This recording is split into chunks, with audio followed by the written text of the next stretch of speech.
National Lead Poisoning Prevention Week, and one of the strongest messages of this specific week is collaboration, is working together to try to prevent lead poisoning wherever possible, especially for kids. So my name is Alex Sorotsky. I'm a public health educator with the Washington Poison Center, and I am so thrilled to be joined by Helena Benedict from the Tenants Union of Washington State. Now, Helena is going to provide some excellent housing resources for any viewers tonight. Helena, how's your evening treating you so far? Hi, Alex. Good to be here with you. I'm doing well so far. Excited to dive in. Perfect. All right, folks, so a little bit of housekeeping before we take too deep of a dive. So if we pushed all the correct buttons, we should be live streaming both to Facebook and to YouTube. Now, ideally, if you type in a comment or a question on either platform, we should be able to see it on our end. So please ask questions as you have them. Even if you're watching the recording, go ahead and post a comment, post a question there, and we'll do our best to follow up after the fact and give you the best information we can. So a little bit of context building. Some really common sources of lead exposure come from the home. This is especially true for older homes. Homes specifically built before 1978 have a likelihood of having old lead-based paint in their construction.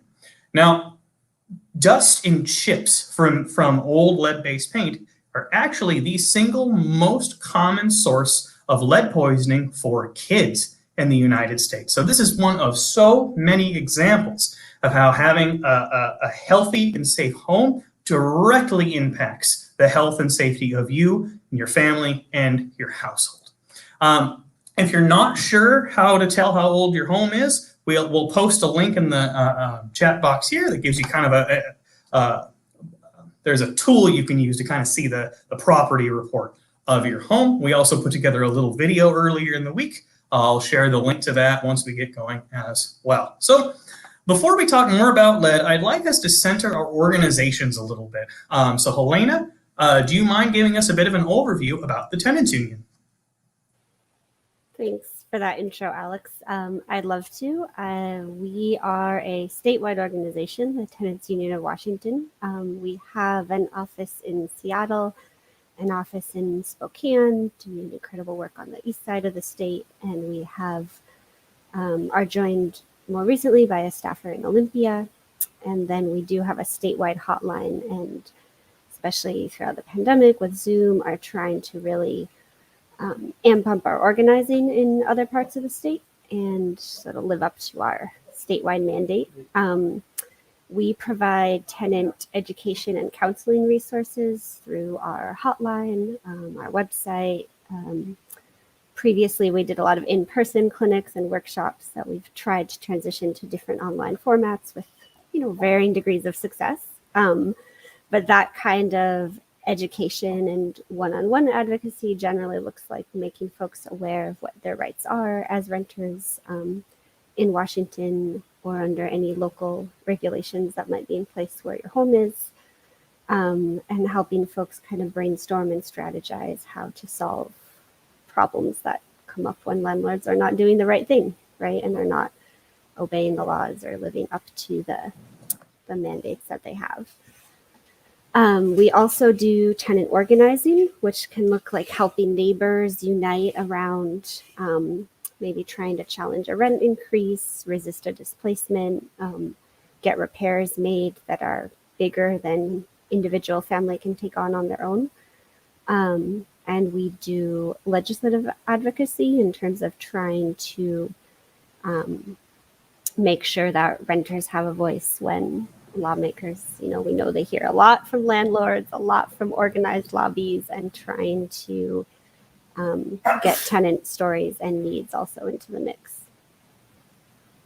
Excellent. Wonderful overview. Thank you so much for giving that information. And just to assure you, we can hear you just fine. I know the connection on your end is a little frustrating with the visuals. So sorry if that's throwing you off, but you're sounding great. So keep going. Also, hello to your dog. I heard a dog in the background. All right, folks. So I will talk a little bit about the Poison Center. Helena, it's up to you whether or not you want to try to refresh your connection while I'm going through the Poison Center overview. I think you're fine as you are, but go for it if you'd like. So, folks, the Poison Center, we are the Washington Poison Center. We're one of 55 across the country. And we all do the same thing. We are all united by this national telephone helpline. Let me go ahead and post that number here. So if you call this number, this 800-222-1222, you will be routed to your local Poison Center based on your area code. Now, we are literally always open. You can call right now, someone's going to answer. It's not going to be me, I'm here. And I never answer that phone. I'm not trained for that. But a nurse or a pharmacist, folks who are incredibly well trained, will answer that phone, and they'll walk you through whatever you need to reduce harm and prevent injury from any potential poisoning. And in fact, that's our mission, to prevent and reduce harm from poisoning, specifically through expertise, collaboration, and education. So like I said, we're literally always open 24/7, holidays and everything there. We've been open throughout all of COVID. We've gone remote. We're able to do that. A point I really, really want to emphasize is that we are 100% confidential. We are going to ask you some questions, some personal questions in order to help you the best we can. So the call taker will ask for your name. They're going to ask for a follow-up phone number so that if needed, they can call you back. Welcome back, Elena. If needed, they can call you back and just check in, see how you're doing. But again, that information stays with us. So I think a lot of folks hesitate to reach out and contact a Poison Center because they're concerned that we're going to contact the police or Child Protective Services or ICE, and we absolutely will not. That is, our whole goal is simply to help you stay safe from anything, any substance that's potentially poisonous or harmful. And I also want to make the point that you can call us just to get information. It doesn't have to be an active poison emergency to access our services. Our call takers are thrilled to be able to give you some information on that supplement you may have heard something about. And you can ask to see if it may interact with medications you're taking or anything like that. And you can call to ask about lead as well. And that's what brings us here today. Now, most of our calls are about what we call acute poisoning. That's short-term, in-the-moment, sort of single exposure poisonings. Something interesting with lead, while we absolutely don't want anyone to have any exposure to lead, lead is most concerning when it builds up over time, when you have what we call a cumulative exposure or a repeated exposure.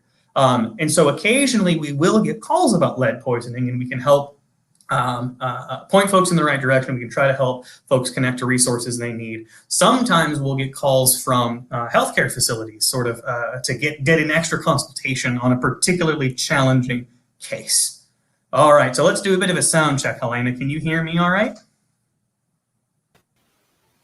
I can.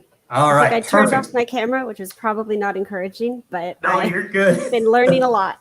That was good comedic timing there. And I don't see the flashing anymore, so for right now, that seemed to have fixed it.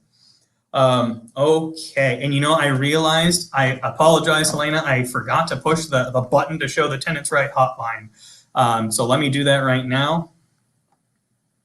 And are there any specific stipulations or times you want to give around the hotline?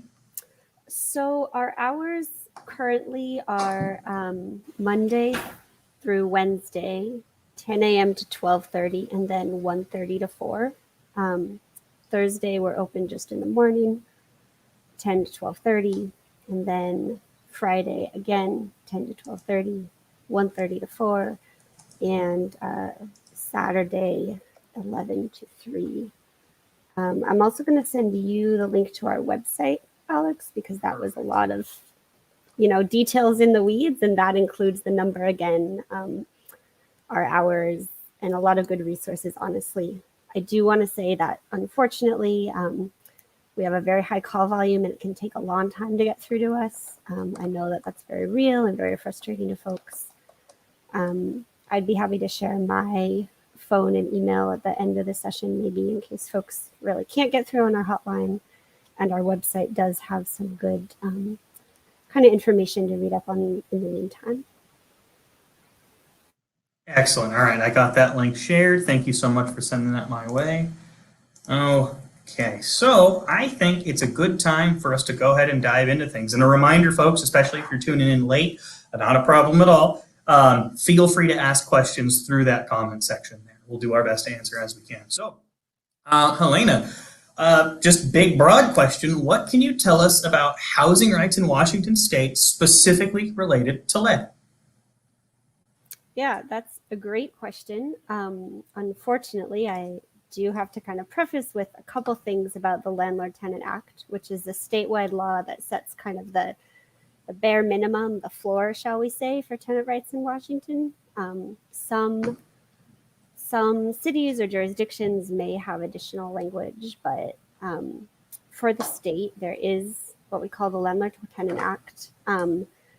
It says that essentially a landlord has to provide you with a safe, healthy, and livable home.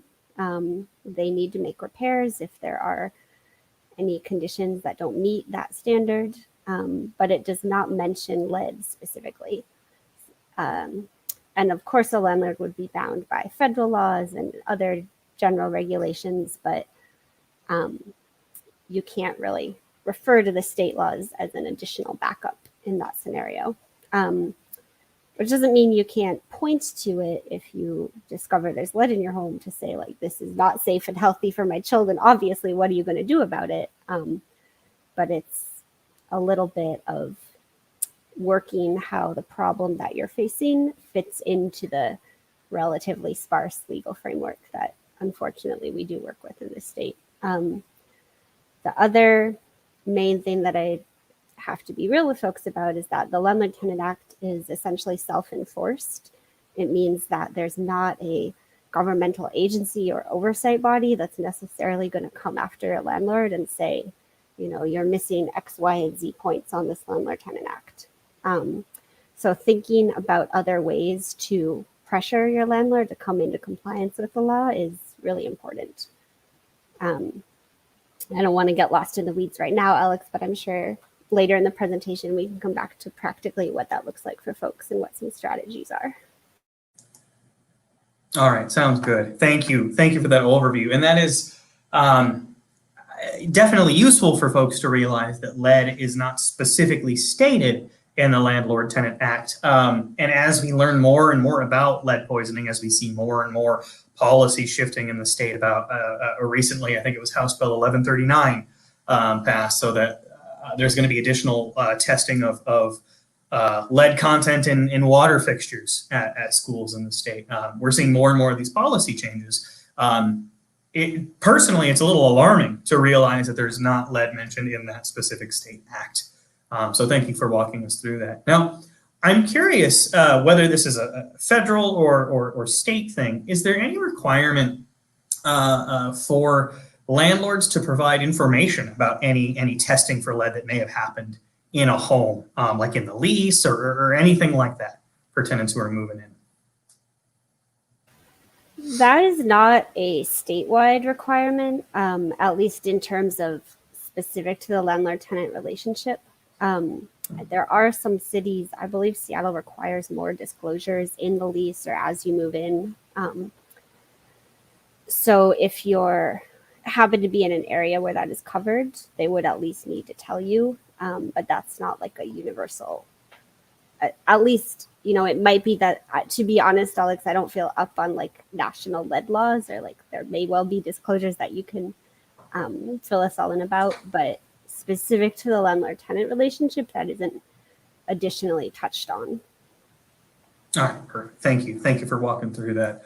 And yeah, I've lived in Seattle for quite a few years, and I hadn't thought anything of it until learning more about lead poisoning prevention. But thinking back, pretty much all of my leases have an addendum that had mentioned lead, and I never really thought much of it until more recently. And I'm glad you mentioned that Seattle and other more local jurisdictions sometimes have those additional testing requirements. Now, I know it can be a little overwhelming for folks to hear of potential lead sources in the home and, well, what do I do? And I think a really good action item is remember that year 1978. If your home was built before 1978, there is that chance that there is lead-based paint within the home. And honestly, if you're not even sure how old your home is, that's okay.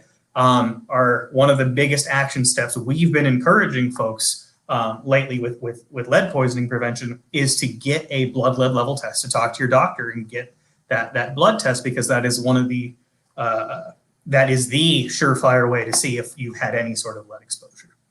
All right, so kind of back to landlord tenant stuff and housing stuff. You mentioned a little bit on the Landlord Tenant Act, and one of the, I think that the top thing there is it's a landlord's duty to keep the home safe and livable. Are there any other parts of that act you want to talk through?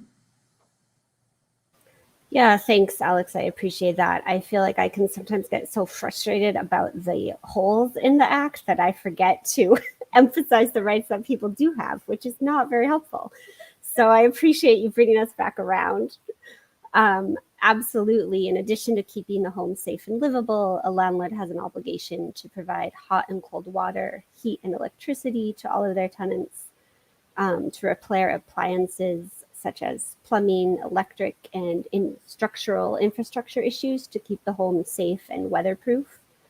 A landlord has a responsibility to control pests and infestations, and in most cases to assume financial responsibility for that as well, to obey any local codes and regulations. And a landlord cannot discriminate or retaliate, and they need to make accommodations for residents with disabilities that will allow folks with disabilities to live in and use and enjoy the unit as they need to.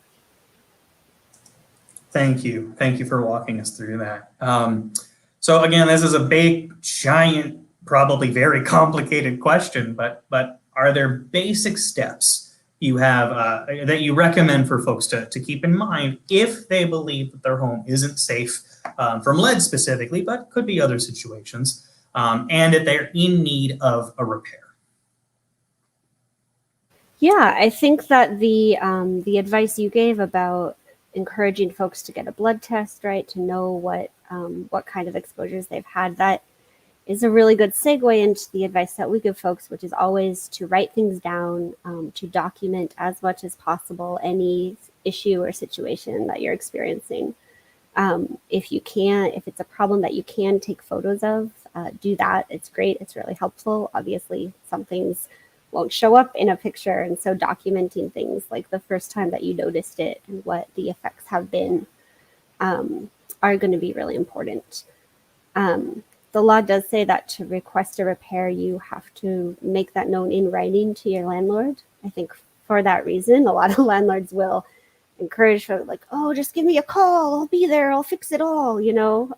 But really, if it comes to a situation where down the line where you need to take further action to enforce your rights, everything kind of starts when you make that written complaint or notification that something's not right with your home.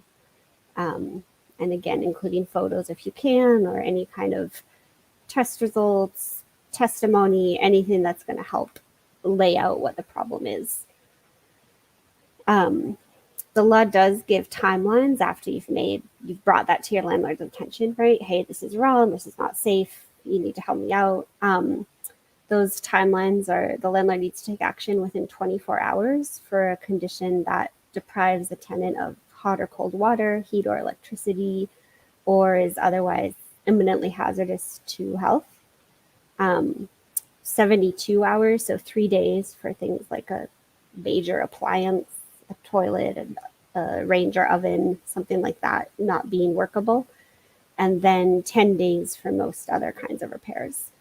And obviously that is open to interpretation. It's a gray area, especially for a lot of hazards, right? Like as soon as you realize you have like toxic mold or lead in your home, you're going to be like, yes, get me somewhere safe right away, which is valid. And you can advocate for the strictest timeline being applied in that scenario. But it is a situation where we wish there were more clarity. And yeah, documentation, asking for things in writing, being aware of what your rights are and what the timelines are, so you can push your landlord and remind them, right? Oftentimes, unfortunately, you need to be the squeaky wheel, and that's absolutely okay. Um, as I mentioned earlier, the Landlord Tenant Act is self-enforced, so thinking about where you can go to get support and backup, as we say, so it's not just you advocating with your landlord, is going to be really helpful. Sometimes I think like the poison centers or a doctor's note or anyone who can sort of lift up the urgency of what you're experiencing can be really helpful in that regard. Most cities have code enforcement departments that you can find maybe through your city government website or just Googling, code enforcement in your area. And they will have sort of baseline livability, habitable building codes that they can enforce. And if you're experiencing an issue and not getting any response from your landlord, requesting an inspection from a city or county code department is a really good move as well. In some cases, a local health department, medical professionals, if the habitat, the environment you're living in is affecting your kids and there are folks at school, maybe guidance counselors or teachers who can attest to that. Any kind of that sort of evidence, well, it's not a case you should have to make, can be really helpful in both forcing your landlord to take action quickly, and in some ways it's a game of communicating to them that you're not alone and you're not just going to be brushed off, and you do have kind of community and resources behind you.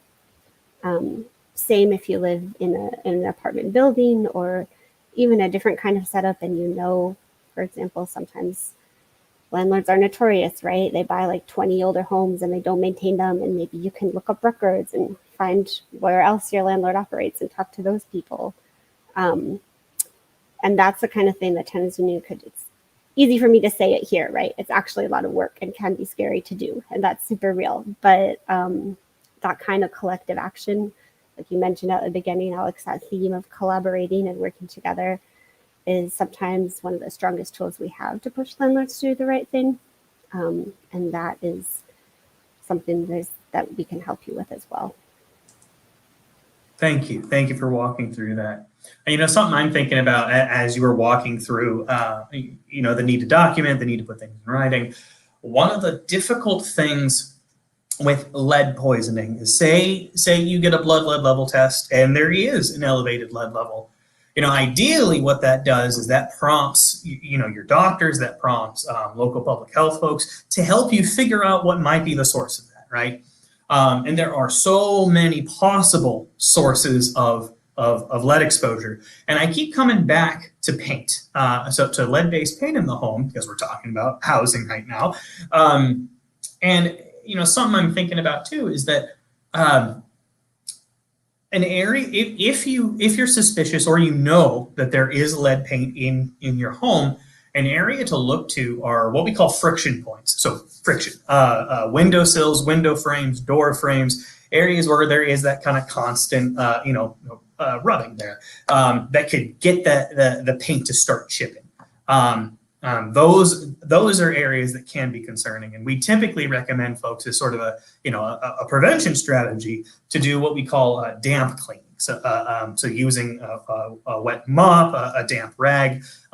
You can wear a mask, you can wear goggles, and kind of wipe that dust and those chips away. But especially if you notice that peeling paint, maybe that is a good thing to document, to request that kind of repair for your landlord, to have it painted over properly, have it reinforced, or whatever the proper safe repairs would be in that kind of situation. All right. Oh, please go ahead. Just real quick, sorry, Alex. I think that's a situation too where if you were to call local code enforcement and get them to send an inspector out, that might be someone who had a lot of experience looking at buildings of different ages, could help sort of build that case that, yes, this is the source of that exposure. And then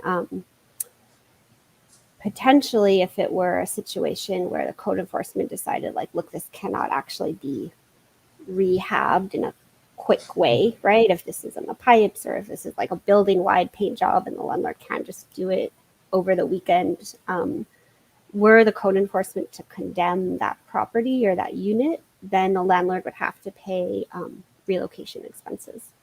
So that's one Oh, of the wow. few places in the law where a landlord is obligated to do that.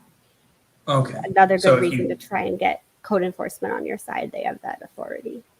gotcha. I'm learning so much about code enforcement I knew very little about before this. Thank you.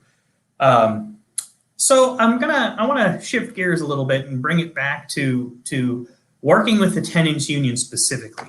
So when someone reaches out to the tenants union, in whatever way that is, what does that process tend to look like? I know we talked about the phone number. And what kind of information do you, as the tenants union, what do you ask for?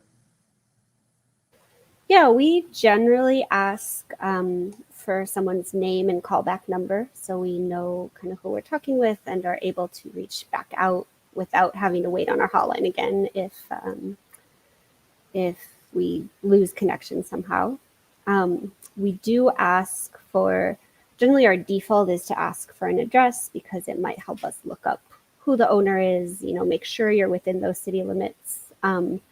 If folks are not comfortable providing that, that's very understandable. I would generally ask if you're comfortable sharing the city that you're in or maybe your zip code, just to be able to pin down those local regulations. But again, if someone really wants to remain anonymous, we will not will not stop the call. Understand that that's a concern for folks. If people give us consent, we do keep sort of a confidential internal database just so we can reach out back again if maybe we're following up with something for you or in the future are trying to change laws around the issue you were experiencing. We might reach back out and ask if you'd be willing to share your story. But again, that's all kind of an opt-in system. I know you mentioned earlier, Alex, about some folks having hesitations to reach out. Maybe they have fears about ICE or immigration, which is very real. We do, unfortunately, a lot of the work that some of our staffers do is with tenants who are being threatened by their landlord for that very reason. And so obviously we would never share your information, and we do, some of our work is like defending folks from that kind of threat and intimidation. I'm really glad you brought that up, and it's something I want to echo as well. That if you call the Poison Center and you're very reluctant to share your name, even, we're still going to do our best to help you however we can. It'll make that follow up a little more complicated, but again, our priority is helping you or your family member in that moment. And I'm happy to hear that it's the same mindset with the tenants union. There are a lot of very real reasons why you'd want to protect your privacy and maintain your anonymity. And both of our organizations are going to do our absolute best to meet you where you're at.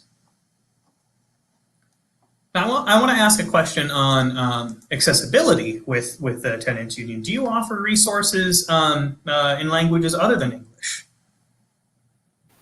We do.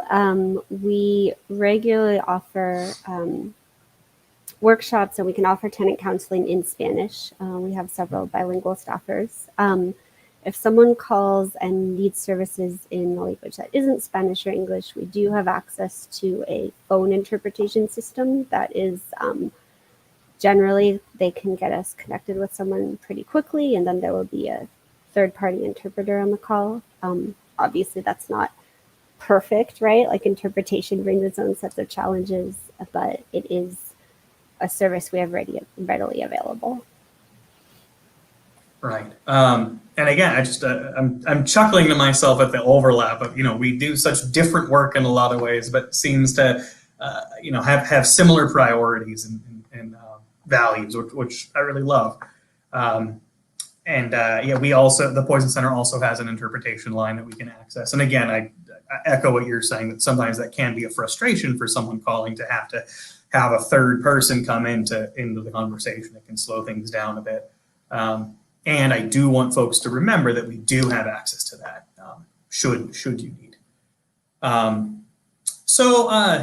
Potentially shifting gears a little bit, is there any legislation or upcoming changes to codes that may connect to healthy housing or anything like that that the tenants union supports that you'd like to talk about now?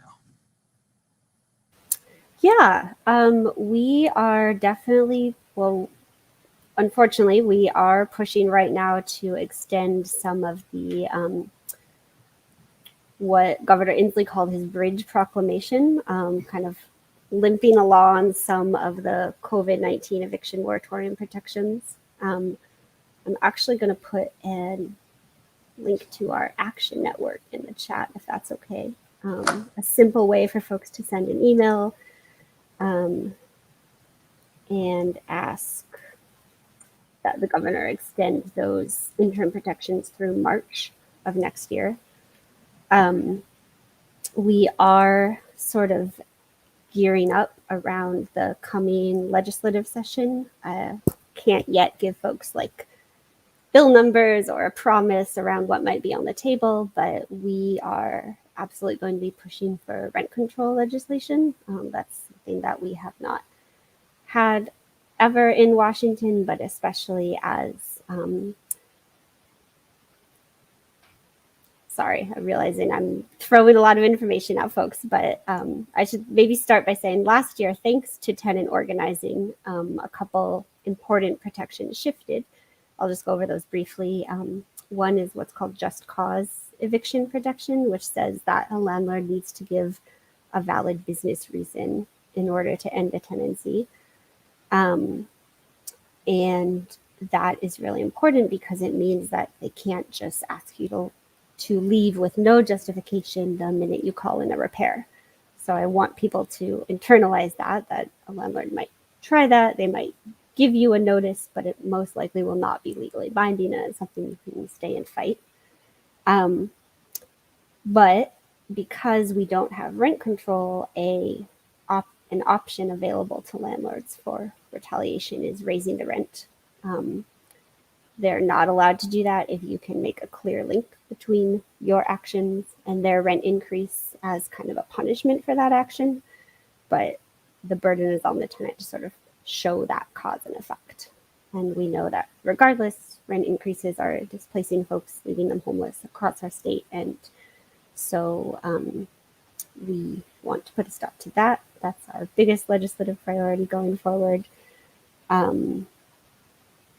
And then we're talking with groups around different ideas for maybe bringing enforcement to the Landlord Tenant Act, closing some of those loopholes that I mentioned. We are having an annual, I'm going to take this opportunity, Alex, to make a plug if that's okay. We have an annual meeting tomorrow night from 6 to 8 via Zoom. I'll go ahead and put that registration in the chat. Which could be a great way to learn a little bit more about our organizing goals and also to get involved and get on our list to stay involved if that's something that might interest folks. I'm also going to go ahead and share maybe just my email address, and if folks have a particular issue or would like to get on our volunteer list, feel free to reach out. All right, perfect. Bear with us as we're getting the links all sorted and shared and everything. And I can go ahead and also add my email address there if anyone's interested in having more of a poison center perspective on lead poisoning prevention. We have quite a bit of materials that we can and trainings we can put together, and we've really leaned hard into virtual trainings over this past year and a half. So we're very willing and ready to do that. And there's never any charge for Poison Center education. That the Poison Center pays me for that. So you don't have to worry about that. All right, so let me get Helena's info copied and pasted here. Thanks so much for manning the chat and the links, Alex. I appreciate that. It's all good. No problem at all. Lot smoother than I used to be with it. When I was like, where's the mute button? Which I'll admit still happens, especially when you're shifting from one platform to the other to another for all these different meetings and everything like All right. So let's see. Are there any other, you talked about the annual meeting the Tenants Union is hosting tomorrow for folks who might want to get involved in advocacy or anything like that. Are there any other routes for folks who might be interested in getting involved with advocacy work and changing city codes, and whether it's specific to lead poisoning prevention or anything else? Are there other steps you recommend for folks who want to get involved? Absolutely. We are always grateful for folks who are interested in, sharing their story or volunteering to help with kind of campaigns that we have underway, or even if you just see a need in your community and you're like, I want to change this, let's get together. The best way to do that might be to reach out directly, to shoot me an email or make a phone call, and we can chat a little bit about what kind of interest folks have, what is most exciting to you, and plug you into the proper channels. Definitely you can follow us on Facebook and keep an eye on our website for particular events or opportunities. We'll definitely be putting out calls for folks willing to share their stories around rent increases or unhealthy housing. Right now we are, again, really working to try and connect folks who would be in danger if the eviction protections expire, with people in the governor's office and with lawmakers who can help extend that. So definitely, feel free to get in touch, spread the word with your friends and neighbors if anyone you know is undergoing things like that. And a call to our hotline can be a great way to do that as well. It's, our primary purpose there is to answer questions from folks, but it can also be an entry point for getting involved. Absolutely excellent. I love that. Well, folks, we're not at the full hour, and that's absolutely okay. We haven't had direct questions during the stream. Again, totally fine. Most of the time, it seems we get more views after it's recorded and posted and circulates the interwebs for a while. So, as Helena was saying, please share this with anyone you think might be interested in it, whether it's to connect them to the Poison Center, whether it's to connect them to the Tenants Union, whether it's to give them more of a sense of awareness about potential lead poisoning risks. We'll be posting, we have posted and will continue to post more resources throughout this week, National Lead Poisoning Prevention Week, specifically about lead. There's a lot to explore, a lot to learn there. So I think it's okay, unless we get a flurry of questions right before I hit end broadcast. I think we can start transitioning to wrap things up now. I do want to kind of summarize a few key points here that specifically for folks living in homes that were built before 1978, there may be a concern for lead paint in your home, even if it's under layers and layers and layers of non-lead paint, it still could be there.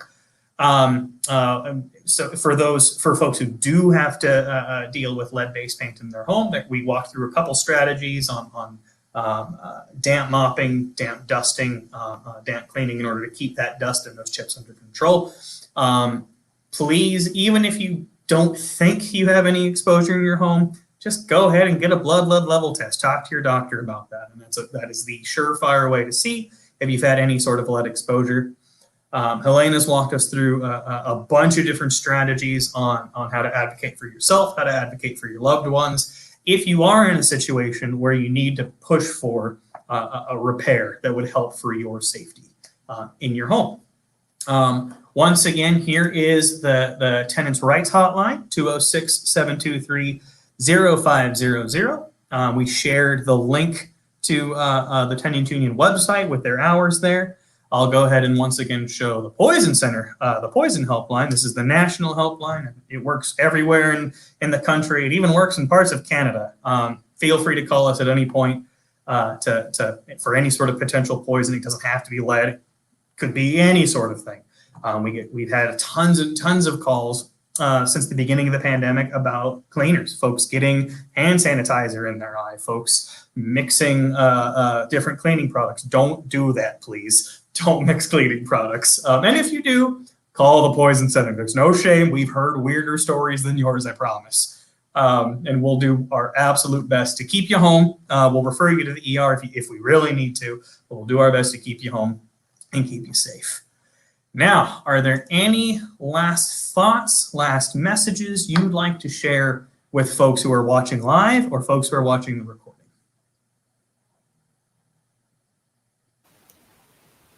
I just want to say thanks, Alex, and the Poison Center. It's been great to chat with you, and I know I've learned a lot about resources for healthy homes and poison exposure, so I'm grateful for that.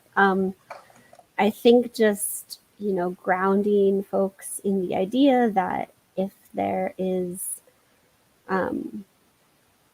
if you think that your home is making you sick or making your kids sick, that is unfortunately really common, and it can be a struggle to get that, to get justice for that, but it is, you deserve better, and there are tools and strategies that you can try. Give us a call and we can help walk you through your own particular situation to try to get that made right. Excellent, thank you. And I just saw that final resource you shared for that volunteer interest forum. I'm going to share that out through the comment section now. Hopefully that goes through quickly. I think it's loading. There we go. Yeah, and I think what you said, those are excellent words to end on. Everyone has the right to safety, whether it's in their home, whether it's from potential poisonings. I'm so thrilled that our two organizations were able to kind of partner up for this work tonight. So folks, reach out to either of us, to both of us if you need, for any of the scenarios we walk you through. I hope you all have an excellent evening or whatever time of day it is when you're watching this. Share the link out and stay safe and healthy. Thank you, everybody. Have a great evening.